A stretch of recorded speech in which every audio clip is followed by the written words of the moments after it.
भागवत में सुदामा मित्र कैसे बने इसका ज्यादा दर्शन कराया नहीं गया है। बहुत कम दर्शन कराया गया सुदामा के बचपन का,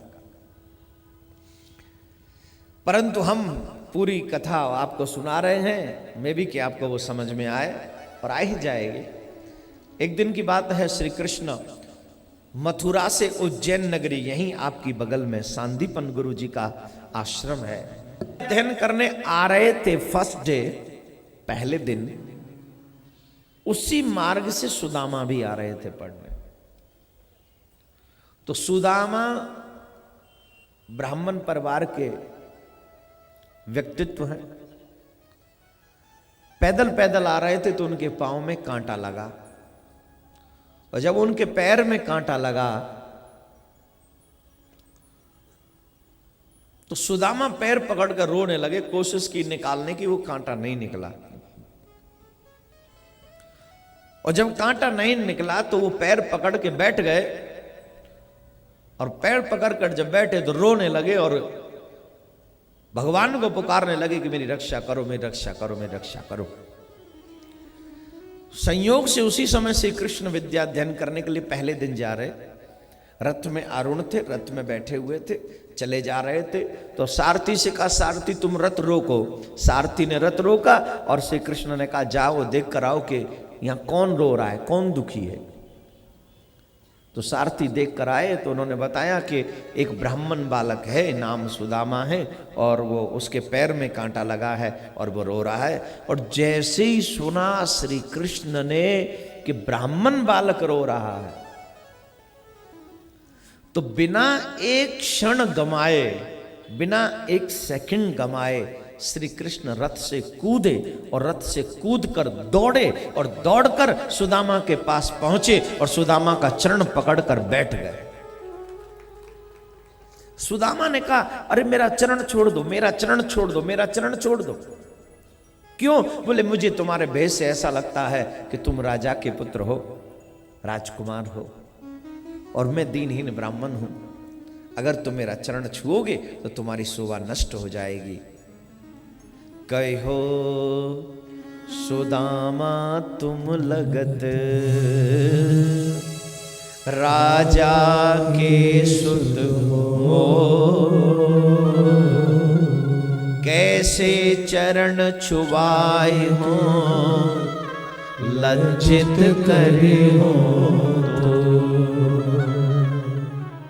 मैं आपसे चरण नहीं छुपाऊंगा, नहीं चरण छुपा, आपकी शोभा कहीं कम ना हो जाए। तो श्री कृष्ण कहते हैं, कैसी बात करते हो ब्राह्मण देवता, मैं राजा महाराज तुम कौन बात की लाज, दुख देखे जो विप्र को सो राजा यमराज। अगर तुम मुझे राजा समझते हो ना, तो तुम मेरे लिए महाराज हो, क्योंकि तुम ब्राह्मण हो। भृगु लात भिक्षा, मेरे हृदय में ब्राह्मणों का चरण चिन्ह है। मैं कितना मेरे लिए ब्राह्मण मेरे श्रेष्ठ, मेरे आराध्य है।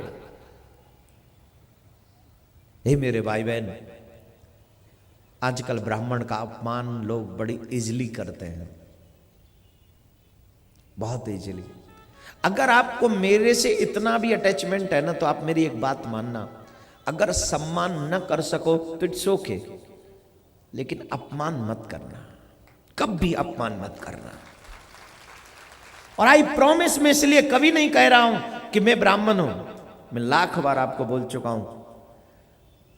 आज एक ब्राह्मण बच्चे ने मुझसे ऐसा प्रश्न किया, मेरी जगह कोई और होता तो पता नहीं क्या होता, लेकिन जो सुबह लोग मौजूद थे उनको पता है कि मैंने सुबह उस बच्चे को कैसे आंसर दिया। चाहे वो बच्चा है, लेकिन ब्राह्मण का बच्चा है, इसलिए मेरे दिल में उसके प्रति सम्मान है, क्योंकि भगवान कहते हैं ऐसा। मेरा भी अधिकार नहीं, मैं ब्राह्मण हूं तो ब्राह्मण का अपमान न करूं, और अगर मैं ब्राह्मण का होकर ब्राह्मण भी अपमान करता हूं तो ठाकुर जी मुझे भी माफ नहीं करेंगे। रूल है ना, गाड़ी रॉन्ग साइड जाके ठोक दो, सरकार क्या कहेगी? जवाब दीजिए, कसूर किसका? रॉन्ग साइड आने वाले का ना, जेल में डालो। जैसे सरकार के रूल यहां चलते हैं, वैसे मेरे ठाकुर के रूल पूरी दुनिया में चलते हैं, पूरी दुनिया में। और उन्हें ब्रेक करने वाले को पनिशमेंट मिलती है। अगर आप रूल ब्रेक करोगे तो पनिशमेंट मिलेगी।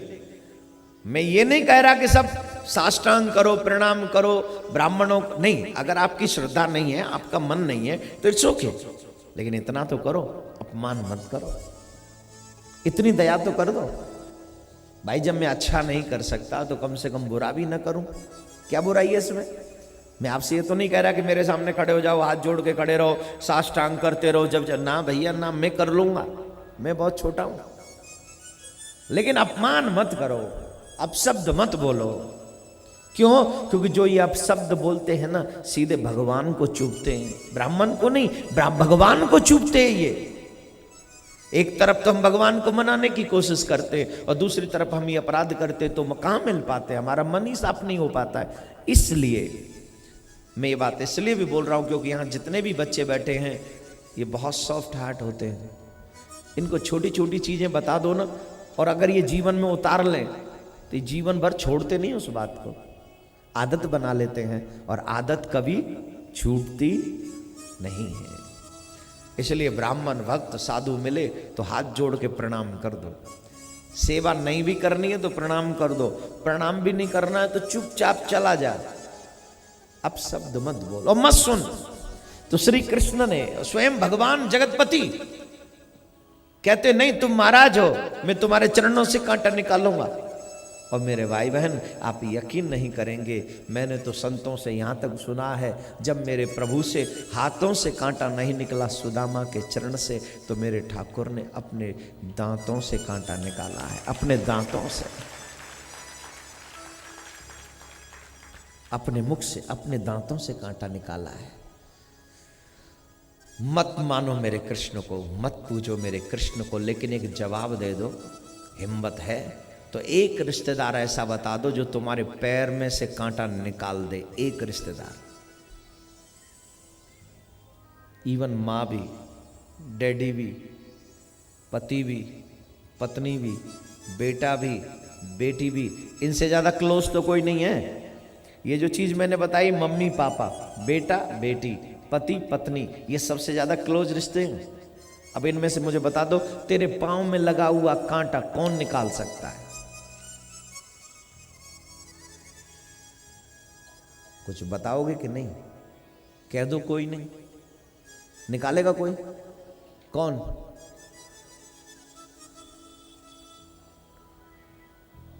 बहुत कहना आसान है, जब निकालने जाओगे तो वो ले आओगे सुआ इतना बड़ा, और जितना कांटा दर्द नहीं करता उसके अंदर उससे भी ज्यादा जाके घुसा के निकालते कांटा। मुझे तो याद है, मेरे बचपन में गांव में हम लोग नंगे पांव घूमा करते थे, तो कांटे जब लगते थे तो माता जी ऐसे ही निकाल देते थे। जितना कांटा दर्द नहीं कर रहा है, जितना वो सुआ दर्द कर रहा है, क्योंकि ये संसार है, ये गोविंद नहीं है। लेकिन मेरे गोविंद अपने दांतों से कांटा निकाल रहे, जानते हो क्यों? कहीं मेरे मित्र को, कहीं मेरे ब्राह्मण को कष्ट ना हो जाए, इसलिए अपने दांतों से कांटा निकाल रहे। हे मेरे प्यारे, ऐसे दयालु को छोड़ देना क्या ये पाप नहीं है? ऐसे दयालु को भूल जाना क्या अपने साथ में अन्याय नहीं है? उन रिश्तों को हम अपना लेते हैं जो रिश्ते मतलब से आते हैं और मतलब से चले जाते हैं, लेकिन उससे रिश्ता नहीं बनाते जिसे हमसे कोई मतलब नहीं है, लेकिन हमारे मतलब के लिए वो 24 घंटा खड़ा रहता है।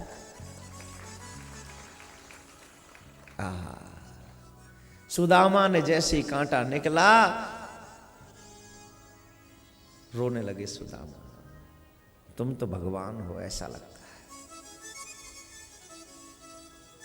तुमने मेरे कांटे को निकाला है, मेरी इच्छा है मैं तुम्हें कुछ दूं, लेकिन मेरे पास कुछ नहीं है, मैं तुम्हें क्या दूं? कहो सुदामा। सुदामा ने एक बात कही, मैं तुम्हें क्या दूं? मेरे पास तो कुछ है नहीं। कृष्ण बोले जो तुम्हारे पास है वो किसी और के पास नहीं है। ऐसा क्या है मेरे पास? बोले जिस चरण से मैंने कांटा निकाला है सोई धरो मम शीस, वो मेरे सर पे रख दो, मेरे सर पे रख दो। एक तो कांटा निकाले, ऊपर से इतना दयालु स्वभाव, और पीछे भागते रहे तो दुनिया के। सुदामा ने हृदय से लगा लिया, मेरे प्यारे धन्य है, धन्य है। कृष्ण बोले कहाँ जा रहे हो? बोले सांदीपन गुरु जी के यहाँ उज्जैन नगरी। बोले हम भी वहीं जा रहे हैं, हमारे मित्र बनोगे? सुदामा ने मना कर दिया, ना ना ना ना, हम तुम्हारे मित्र नहीं बनेंगे। क्यों? बोले हम क्यों नहीं बनेंगे साहब, तुम हो राजा के बेटा और हम हैं दीनहीन ब्राह्मण, हमारी तुम्हारी पटेगी नहीं। क्यों? मित्रता और रिश्तेदारी दोनों बराबर के में हो तो ज्यादा अच्छा है। अगर कोई अमीर गरीब को मित्र बना ले ना तो गरीब को ताने बहुत सुनने मिलते हैं, अरे पैसे वाले पे हाथ मार दिया, क्या बात है।